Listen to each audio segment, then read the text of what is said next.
Summer வந்தாச்சு. What's your plan for this holiday? எங்க கிட்ட விட்டுருங்க, நாங்க பாத்துக்கிறோம். VGT Holidays.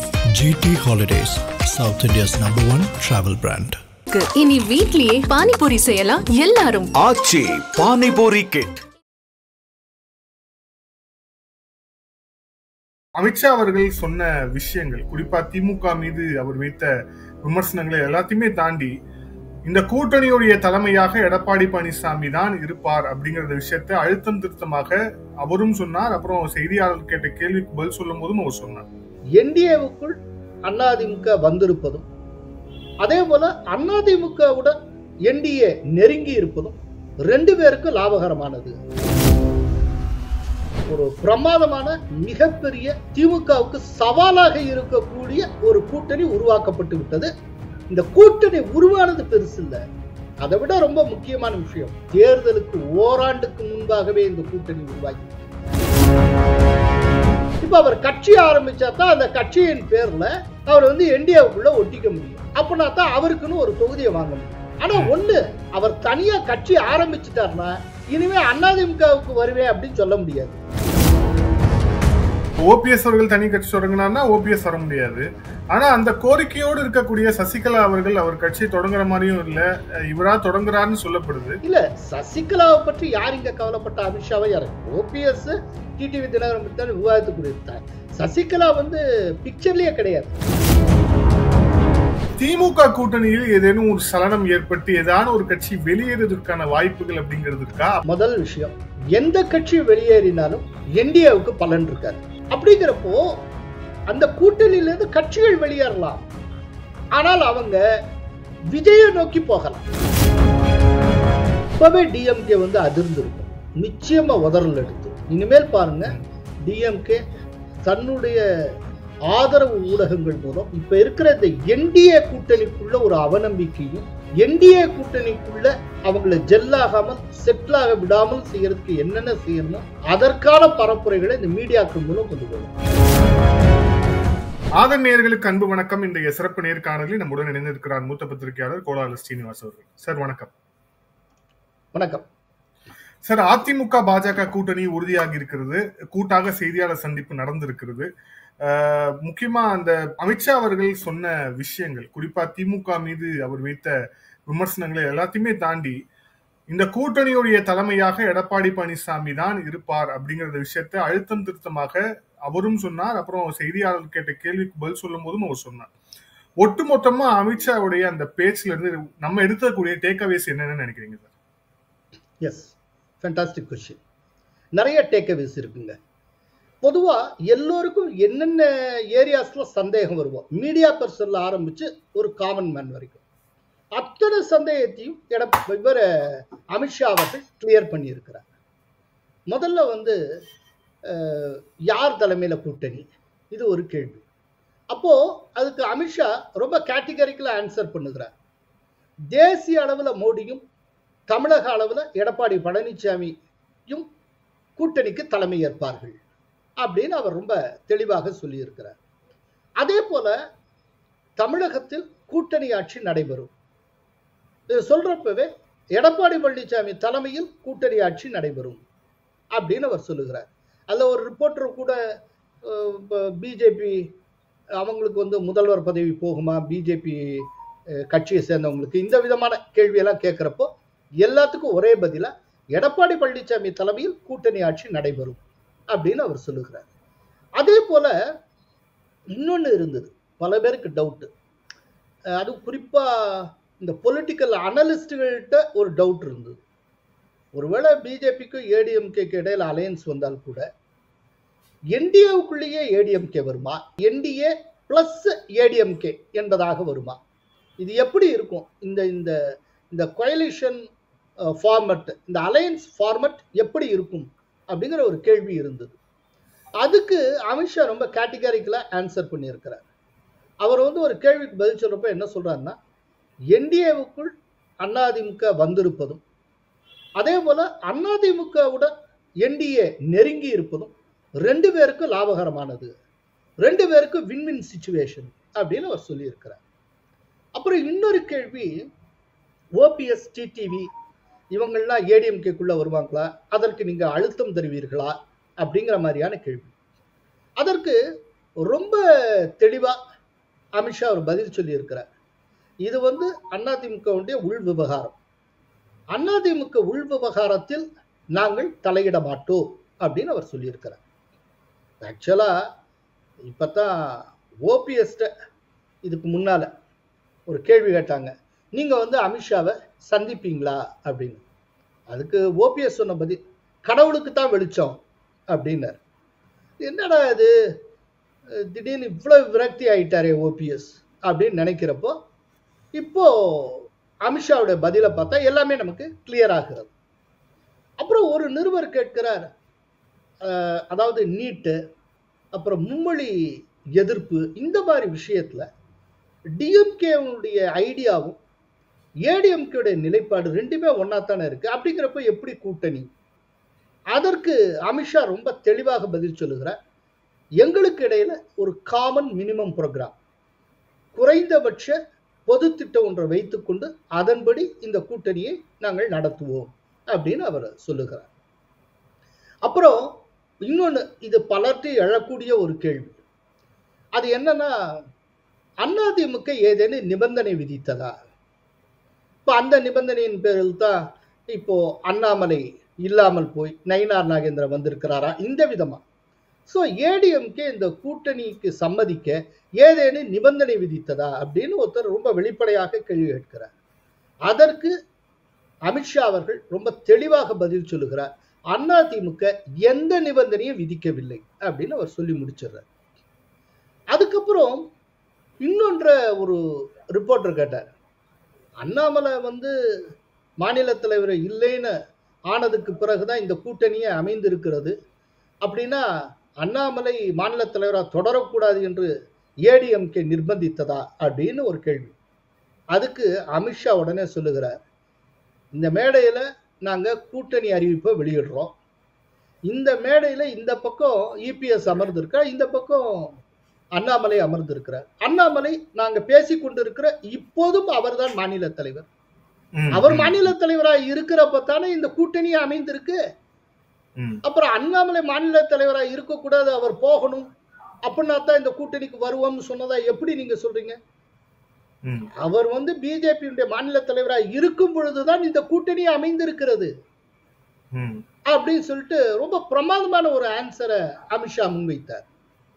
அப்புறம் இன்னொரு நிருபர் அண்ணாமலையை மையப்படுத்தி ஒரு கேள்வி கேட்க ஆரம்பிச்சப்போ ரொம்ப இரிட்டேட் ஆகி அமித்ஷா ஒரு பதில் சொன்னார், எங்கள் கட்சியை எப்படி நடத்துறது நாங்கள் பார்த்துக் கொள்ளுகிறோம், உங்கள் அறிவுரை தேவையில்லை அப்படின்னு சொல்லிட்டு பிரஸ் மீட்டை வைண்ட் அப் பண்ணிட்டார். அதுதான் அவர் கடைசி பதில். அதுக்கப்புறம் இம்மிடியட்டா அவர் கிளம்பினார். எங்க போறார் அப்படின்னா, எடப்பாடி பழனிசாமி வீட்டுக்கு அவருடைய கார் சென்று கொண்டு இருந்தது. எடப்பாடி பழனிசாமி வீட்டுல தேநீர் விருந்து.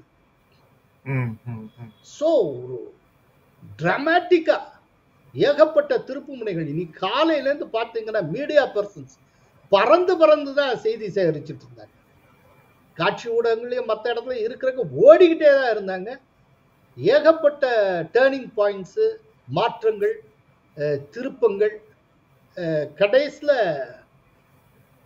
ஒரு பிரமாதமான மிகப்பெரிய திமுகவுக்கு சவாலாக இருக்கக்கூடிய ஒரு கூட்டணி உருவாக்கப்பட்டு விட்டது. இந்த கூட்டணி உருவானது பெருசு இல்லை, அதை விட ரொம்ப முக்கியமான விஷயம், தேர்தலுக்கு ஓராண்டுக்கு முன்பாகவே இந்த கூட்டணி உருவாகிவிட்டது. அதுதான் மிகப்பெரிய செய்தி. ஸோ இந்த ரெண்டு தரப்பு கேடர்ஸும் ஜெல் ஆகணும், அதுக்கான ஒரு டைமிங் கொடுக்கப்பட்டிருக்கு. ஓராண்டு காலம் அப்படிங்கிறதுனால இன்னும் பல கட்சிகளை என்டிஏவுக்குள்ள கொண்டு வருவாங்க. இப்பவே பிஜேபியினரோட ரொம்ப தொடர்பில் இருக்கிறார் சீமான். சீமான் இந்த என்டிஏவுக்குள்ள வர்றாருன்னு வச்சுப்போம். ஒருவேளை தேசியம்ங்கிறதுல அவருக்கு நம்பிக்கை இல்லை, அது பிரச்சனையாகும், அவருடைய கேடர்ஸ் ஏற்க மாட்டாங்க, அப்படி இப்படிலாம் ஏதாவது சொல்லியிருந்தா இவர் சீமான் இந்த கூட்டணியோட அவர் கூட்டணி வைத்துக் கொள்ளலாம். இந்த கூட்டணிக்கு உள்ள வராமல், நான் ஆரம்பத்துல சொன்னேன்ல, என்டிஏ பிளஸ் ஏடிஎம்கேயா, இல்லாட்டி அதே போல இப்ப என்டிஏ பிளஸ் சீமான் கட்சி, அப்படி அந்த மாதிரி கூட வரலாம். ஏதோ ஒரு விதத்துல சீமானும் உள்ளே வருவார். இல்ல ஒரு தொகுதி உடன்பாடு கூட வரும். அதே போல அதிமுக கூட்டணியில் இருக்கக்கூடிய தேமுதிக உள்ள வரும். இந்த மாதிரி வர்றப்போ இன்னைக்கு வலிமையாக கருதப்படுகிற திமுக கூட்டணியை காட்டிலும் இது வலிமையானதாக இருக்கும். திமுக கூட்டணி வலிமையானது, அந்த சந்தேகம் இல்லை.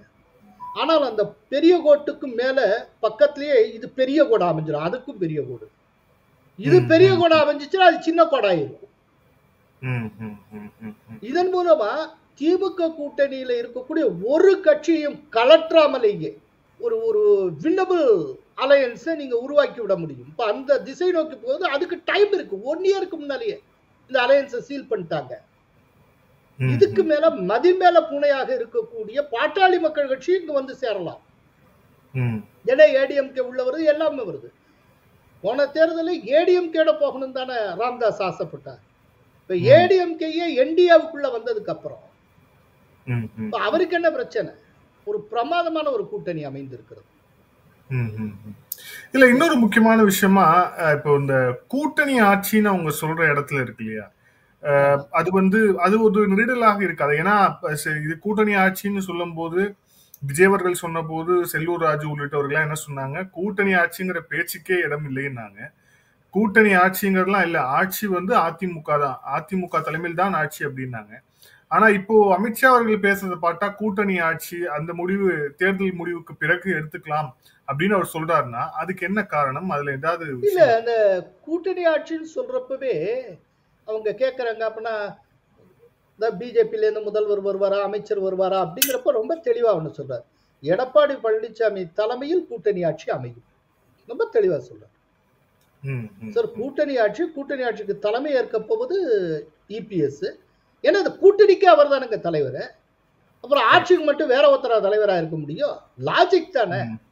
அப்படிங்கிறப்போ அவர் தலைமை அப்படின்ட்டாங்க. இப்போ என்னன்னா, பிஜேபி ஒரு நிலைப்பாட்டுக்கு வர்றாங்க. ஆல் இந்தியா லெவல்ல ஒரு கூட்டணி குடும்பம் மாதிரியா சேர்ந்து இருக்கணும் அப்படின்னு ஆசைப்படுறாங்க. அதுக்கு 2014 இருந்து அவங்க ஒரு மாடல் செட் பண்றாங்க. ஃபுல் மெஜாரிட்டியோடைய பிஜேபி ஆட்சிக்கு வந்தாலும் தன்னுடைய கூட்டணி நண்பர்களுக்கு அமைச்சர் பதவி கொடுப்பது, அதிகாரத்துல அவர்களுக்கும் பங்கெடுக்க வைப்பது அப்படிங்கிற ஒரு நல்ல மாடல் ஒன்று செட் பண்றாங்க. இப்போ அந்த மாடலை எல்லா மாநிலத்திலுமே கொண்டு வந்தா என்ன அப்படின்னு அவர்களுக்கு தோன்றுகிறது. இப்ப ரீசெண்டா வந்தது ஆந்திரா. ஆந்திரால தனிப்பட்ட ஃபுல் மெஜாரிட்டி சந்திரபாபு நாயுடுக்கு கிடைச்ச நிலையிலையும் கூட்டணி கட்சியை சார்ந்த பவன் கல்யாண் துணை முதல்வரா இருக்கார். பிஜேபியை சார்ந்தவர்களுக்கு அமைச்சர் பதவி கிடைத்திருக்கிறது. இப்ப இதெல்லாம் இல்லாமலேயே சந்திரபாபு நாயுடு வண்டியை ஓட்ட முடியாதா? அவருக்கு ஃபுல் மெஜாரிட்டி இருக்கு. ரைட்டா? இதே மாடலை தமிழ்நாட்டில் அமல்படுத்தணும் ஆசைப்படுறாங்க, உறுத்தல் இல்லாம. எப்படி சந்திரபாபு நாயுடுக்கு தலைவலியா இல்லையா, அதே போல எடப்பாடி பழனிசாமிக்கு தலைவலியாவும் இருக்காது. அதே நேரத்துல கூட்டணிங்கிறது தேர்தலுக்காக மட்டும் இல்லாமல் ஆட்சியிலும் இருக்கணும். ஒரு குடும்பம் போல எல்லா நிலையிலும் சேர்ந்து இயங்குவது, பிரச்சனை இல்லாம கொண்டு வரும். இதுக்கு முன்னால சந்திரபாபு நாயுடு மெஜாரிட்டி வந்தப்ப தனிச்சுதான் ஆட்சி செய்திருக்கிறார். அப்பவும் அவர் என்டிஏல இருந்திருக்கிறார். அன்னைக்கு அவருடைய அமைச்சரவையில பிஜேபி அமைச்சர்கள் பங்கெடுத்ததில்லை, பிஜேபி அமைச்சர்களே இருந்தது இல்லை. இன்னைக்கு என்னன்னா 2014க்கு பிறகு மோடி வந்ததுக்கு அப்புறம் ஒரு புது மாடலை இன்ட்ரோடியூஸ் பண்றாரு. அது இன்னும் நட்பை ஆழமாக்கும். வெறும் ஒரு அதாவது தேர்தலுக்கு மட்டுமே வந்துட்டு அப்புறம் கூடி கலையிற மாதிரிலாம் இல்லாமல் எப்போதுமே ஒரு அரசியல் ரீதியா நட்போடு இருக்கிறது. மெஜாரிட்டி வந்தாலும் இந்த நட்பு தொடரும், இல்லைனாலும் நட்பு தொடரும். இப்படி ஒரு ஒரு ஃபார்மட் ஒன்று உருவாக்கலாம்னு 2014 இருந்து அவங்க இன்ட்ரோடியூஸ் பண்றாங்க. சக்சஸ்ஃபுல்லா இருக்கு. கடைசியா ஆந்திராலேயே அதை பண்ணி காட்டியிருக்காங்க. அதே மாடலை இங்கேயும் சொல்றாங்க. அவ்வளவு சார். இப்ப இதுல ரெண்டு விஷயம் நீங்களே சொன்ன மாதிரி ஒரு ஸ்ட்ராங்கான ஒரு அலைன்ஸ் அப்படிங்கிறது ஃபார்ம் ஆயிடுச்சு அப்படிங்கிறது தெளிவா தெரியுது. இப்போ இந்த டீ பார்ட்டி, அதுவும் குறிப்பா எடப்பாடி பழனிசாமி அவர்களுடைய இல்லத்திலேயே நடைபெற்று இருக்கக்கூடிய இந்த டீ பார்ட்டி, இது உணர்த்தக்கூடிய விஷயம் என்ன? ஏன்னா காலையில இருந்து ஒரு சின்ன சின்ன விஷயங்கள்லாம் இருக்கு, அவருக்கு ஈகோ இருக்குது பேசிட்டு இருந்தாங்க. காலையில இருந்து எடப்பாடி பழனிசாமி வீட்டுல 3 மணிக்கு அமித்ஷா வருகிறார், அவருக்கு விருந்து கொடுக்கப்படுகிறது அப்படின்னாங்க. அப்புறம் 4 மணிக்குன்னு சொல்லிட்டு இருந்தாங்க.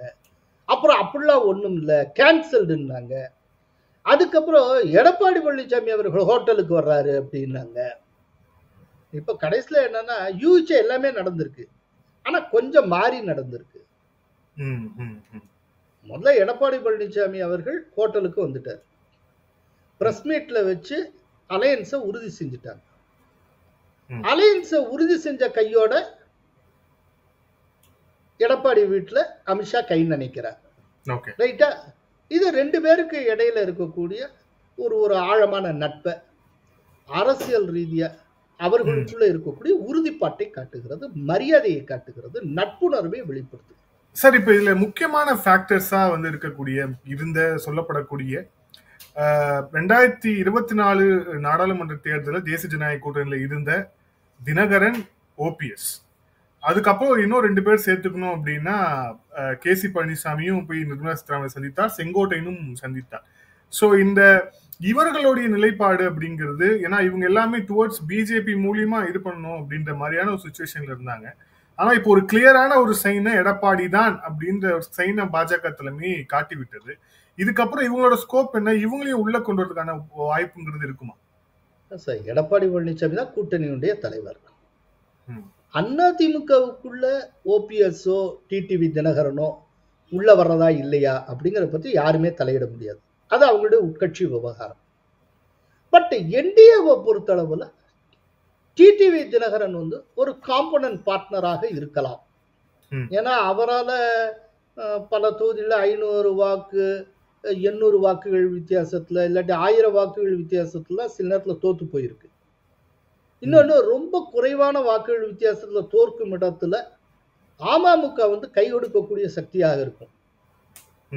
தென் தமிழகத்துல கூடுதலாக ஒவ்வொரு தொகுதி மினிமம் ஒரு 10,000 15,000 வாக்குகளாவது அவர்கள்ட்ட இருக்கும். சில தொகுதிகளில் ரொம்ப பிரமாதமாகவும் இருக்கும். அப்படிங்கிறப்போ ஒரு ஸ்ட்ராட்டஜிக்கா ஒரு என்டிஏ பார்ட்னராக வரலாம். பட் அதே நேரத்தில் ஓபிஎஸ் பொறுத்தளவில் அவர் திருசங்கு சொர்க்கம் தான்.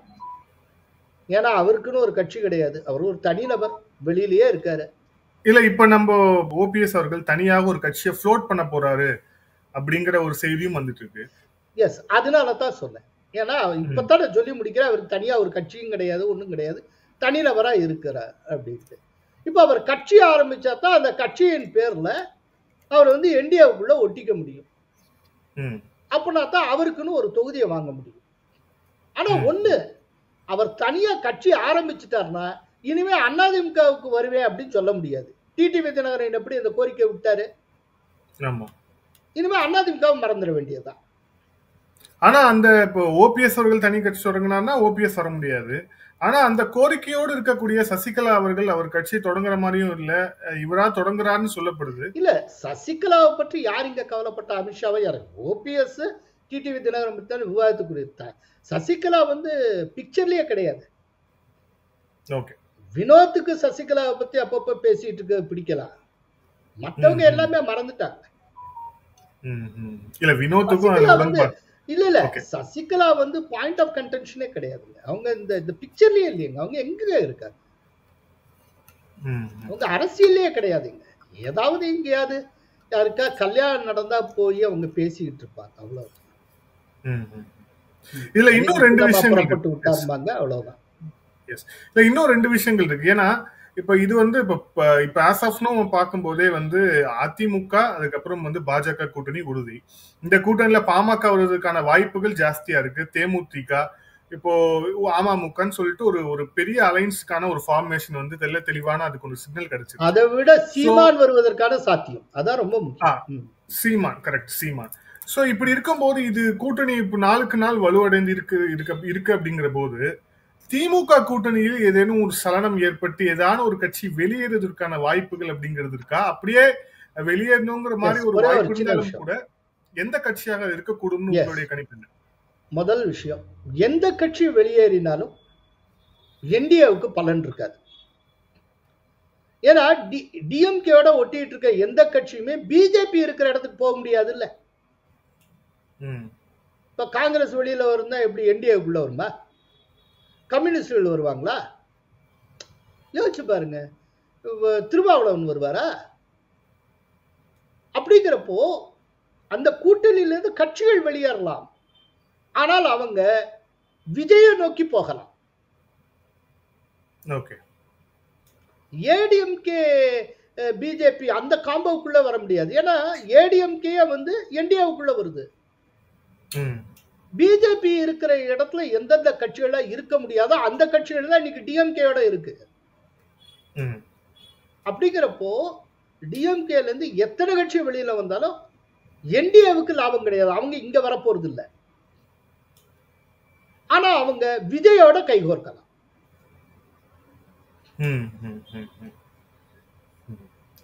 இதுல இப்போ விஜய்க்கு இருக்கக்கூடிய ஆப்ஷன்ஸ் என்ன சார்? ஏன்னா இப்போ அதிமுக இப்போ சொல்லும் போது அதிமுக விஜயோட தான் வந்து கூட்டணி வைக்கிறதுக்கு இருக்கிறாங்கன்னு சொல்லப்பட்டது. இப்ப டிஎம்கே கூட்டணி என்னன்னு தெரிஞ்சு போச்சு. இப்ப இருக்கிற கூட்டணி வச்சுக்கலாம் இப்போதைக்கு. அதுல இருந்து கலந்து வருதா இல்லையாங்கிறத அப்புறம் பார்த்துக்குவோம். ரைட்டு. இப்போ பிஜேபி ஏடிஎம்கே கூட்டணி இல்லாட்டி என்டிஏ அது என்னன்னு தெரிஞ்சு போச்சு. இதை தாண்டி இப்போ விஜய்க்கு என்ன ஆப்ஷன்? பிராக்டிக்கலா சொன்னா ஒரு கட்சியும் கிடையாது. சீமான் கூட என்டிஏக்குள்ளதான் வரப்போறாரு போல இருக்கு. அப்படின்னா பிராக்டிக்கலா ஒண்ணுமே கிடையாது விஜய்க்கு. விஜய் வந்து அலையன்ஸே இல்லாமல் அவர் களம் கண்டால்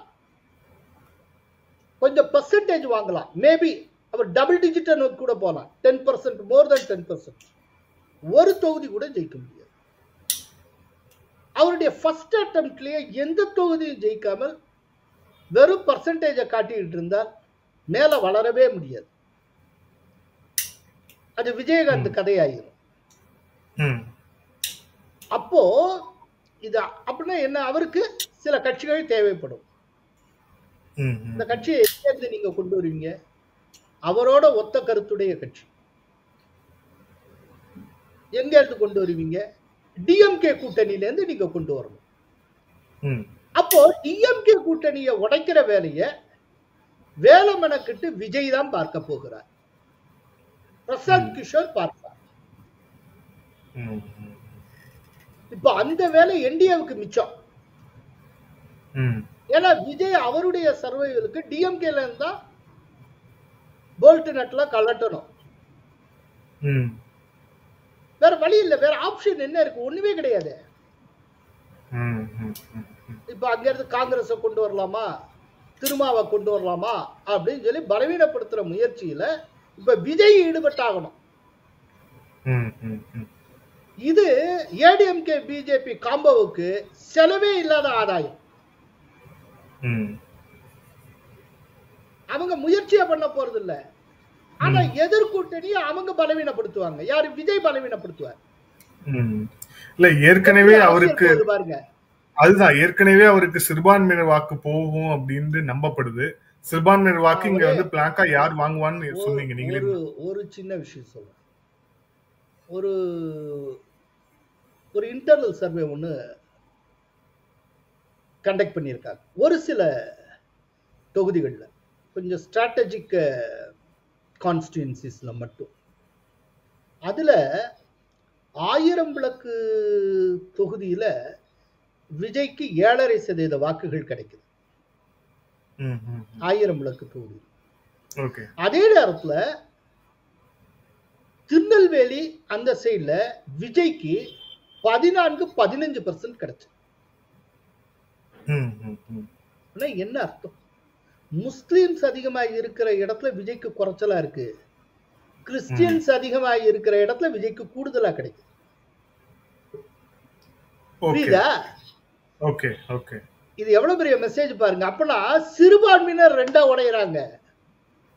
டிஎம்கே டோட்டலா ஆதரிச்சுக்கிட்டு இருந்த சிறுபான்மையினர்ல முஸ்லிம்ஸ் இன்னமும் டிஎம்கே ஆதரிக்கிறாங்க. கிறிஸ்தவர்கள்ல ஒரு பகுதி விஜயை ஆதரிக்க தயாராகி கொண்டிருக்கிறது. அதை விட அந்த ஸ்ட்ராட்டஜி சொல்லக்கூடிய இன்னொரு முக்கியமான விஷயம், விஜயால யாருக்கு பிரச்சனை, யாருக்கு அவர் ஸ்பாய்லர் ரோல் பிளே பண்ணுவார் அப்படின்னு பாக்குறப்போ அல்ல ஃபர்ஸ்ட் இதே என்ன தெரியுமா? திருமாவளவனுக்கு ஏகப்பட்ட லாஸ் ஏற்படும். ஓகே. நார்த் தமிழ்நாட்டுல திருமாவளவனுடைய ஓட் பேங்க் எதுவா இருக்கோ அந்த ஓட் பேங்க்ல தான் விஜயும் இன்ஃப்ளூயன்ஸ் பண்ணுகிறார். ம். இப்போ திருமாவளவனும் விஜயும் எதிரும் புதிருமா இருந்தால் ரொம்ப மிசரபிளா திருமாவளவனுடைய கட்சி தோற்கும். இப்ப இதை தவிர்க்கிறதுக்கு வழி என்ன அப்படின்னா, திருமாவளவன் பேசாம விஜயோட ஒட்டிக்கிறது. அப்போ அவருடைய ஓட் பேங்க் அவர் தக்க வச்சுக்கலாம். ஆனா சீட் கன்வர்ஷன் இருக்காது சார். இப்பவே பிரம்மாண்டமான ஒரு கூட்டணி அமைஞ்சிருக்கு எதிர்த்தரப்புல. இப்ப டிஎம்கே கூட்டணியில இருந்தாப்புல என்ன ஜெயிச்சிருவா போறாங்க? ஓ, நீங்க அப்படி வரீங்களா? ஓகே. அப்பா இல்ல, இப்ப நீங்க சொல்றதுபடி பாத்தீங்க. திரும்ப சொல்றேன் வினோத், திரும்ப சொல்றேன். 1 இயர் இருக்கு. இந்த 1 இயர்ல இப்ப அமைஞ்ச உடனேயே நம்ம பார்க்கிற ஸ்ட்ரென்த் இவ்வளவு. இந்த 1 இயர்ல என்னென்ன கட்சியெல்லாம் உள்ள வரும் யோசிச்சு பாருங்க. இந்த தேர்தலுக்கு 3-4 மாசத்துக்கு முன்னால அநேகமா ரிசல்ட்டே சொல்லிடும். ஓகே. இருக்கும் என்டிஏ பலம். அதனால என்னன்னா, இப்போ இந்த டிஎம்கே கூட்டணியை உடைக்கிற வேலையை விஜய் பிரசாந்த் கிஷோர் மூலம் மேற்கொள்வார் அப்படின்னு நான் நினைக்கிறேன். ஓகே சார், இந்த 1 இயர் சர்வைவல் பாயிண்ட் அதுதான், அப்படிதான் பண்ண முடியும். இந்த 1 இயர் கேப் இருக்கு அப்படிங்கறத ரொம்ப ஸ்ட்ரெஸ் பண்றீங்க. இந்த 1 இயர் கேப் இருக்கு, இந்த கூட்டணிக்கான கட்சிகள் வர வாய்ப்பு இருக்கு அப்படிங்கறத தாண்டி இந்த 1 இயர் கேப்ல திமுக கூட்டணியை நோக்கி வரக்கூடிய தாக்குதல்கள், குறிப்பாக திமுக நோக்கி வரக்கூடிய தாக்குதல்களும் ஜாஸ்தியாகும் அப்படின்னு எடுத்துக்கலாமா அத? ஆமா, 1 இயர் ஸ்பேஸ் இருக்குங்கிறது இப்ப விஜய் தன்னுடைய வேலையை செய்யறதுக்கான ஒரு ஸ்பேஸ் இருக்குன்னு தானே அர்த்தம்.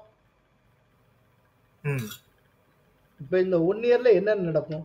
விஜய் இன்னும் மக்களை சந்திக்க ஆரம்பிக்கல, ஃபீல்டுக்கே அவர் போகல, ரைட்டா? இனிமேல் தான் ஆரம்பிக்க போறாரு, ரைட்டா? அவர் ஏதோ ஒரு படம் கமிட் ஆயிருக்காரு, அது முடிச்சதும் அவர் ஆரம்பிச்சிருவாரு. அது ஒன்றும் போகும். ஃபீல்டுக்கு போயிட்டு தினம் விஜயை பற்றிய செய்தி வந்துட்டு இருக்கு, ஒரு மக்கள் எழுச்சி ஏதோ அங்கே இங்கே காட்டிட்டு இருந்தா அது எவ்வளவு பெரிய ஒரு பர்செப்ஷனை உருவாக்கும். அப்போ அது டிஎம்கே கூட்டணியிலே ஒரு சலசலப்பை உருவாக்கும்ல.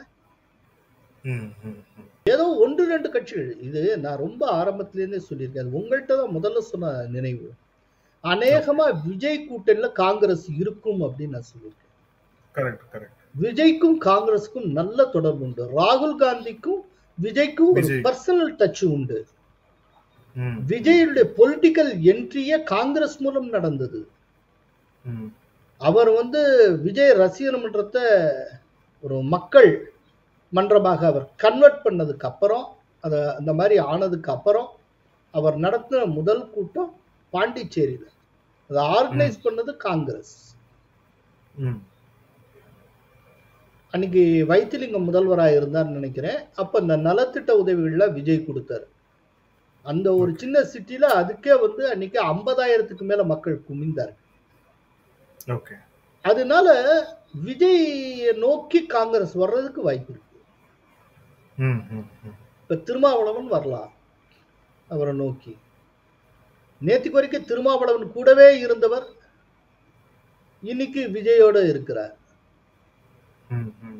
நான் யார சொல்றேன்னு உங்களுக்கு புரிஞ்சிருக்கும். ஆதவ சொல்றேன், ரைட்டா? அவர் தான் இன்னைக்கு விஜய்க்கு ஸ்ட்ராட்டஜி எல்லாம் பார்க்கிறார். அவர் தான் பிரசாந்த் கிஷோருக்கு விஜய்க்கு இடையில உறவு பாலம்.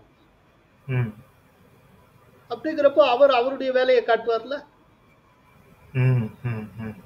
அதுக்குத்தான் இந்த 1 வருஷம் டைம். சோ இது ஒரு சில பேர் கணித்த மாதிரி ஒரு கேக் வாக்கா டிஎம்கேக்கு நிச்சயமாக இருக்காது அப்படின்னு நம்ம சொல்லலாம். S, definitely. இப்பவே டிஎம்கே அதிர்ந்து இருக்கும், நிச்சயமா உதறல் எடுத்திருக்கும். இனிமேல் பாருங்க, டிஎம்கே தன்னுடைய ஆதரவு ஊடகங்கள் மூலம் இப்ப இருக்கிற இந்த என்டிஏ கூட்டணிக்குள்ள ஒரு அவநம்பிக்கையும், என்டிஏ கூட்டணிக்குள்ள அவங்களை ஜெல்லாகாமல் செட்டிலாக விடாமல் செய்யறதுக்கு என்னென்ன செய்யணுமோ அதற்கான பரப்புரைகளை இந்த மீடியாக்கள் மூலம் கொண்டு போவாங்க. அந்த மாதிரி விஷயத்துல டக்குன்னு ஈல்ட் ஆயிராம என்டிஏ ஆதரவாளர்கள் அத்தனை பேரும் ரொம்ப கவனமா உறுதியாக இருக்கும். ஏன்னா இந்த என்டிஏவை திரும்ப உடைக்கிறதுக்கும் என்டிஏவுக்குள்ளேயே ஒரு அவநம்பிக்கை கொண்டு வர்றதுக்கும், குறிப்பா இந்த பிஜேபி கேடர்ஸுக்கும் ஏடிஎம்கே கேடர்ஸுக்கு இடையில ஒரு அவநம்பிக்கை உருவாக்குறதுக்கும், அவங்க ரெண்டு பேரையும் எதிரும் புதிருமா நிற்க வைப்பதற்குமான முயற்சியை திமுக ஆதரவு காட்சி ஊடகங்கள் திட்டமிட்டு முன்னெடுக்கும். அந்த முயற்சியை அதுல ரெண்டு தரப்பும் ஈல்டாயிடக்கூடாது, பலியாகி விடக்கூடாது. அதுல ரொம்ப கவனமா இருக்கு. பொறுத்திருந்து பாப்போம் சார் என்ன நடக்குன்னு. இவ்வளவு நேரம் நேரத்தை விட்டு கருத்தை போயிருந்திருக்கு. ரொம்ப நன்றி சார். மிக்க நன்றி.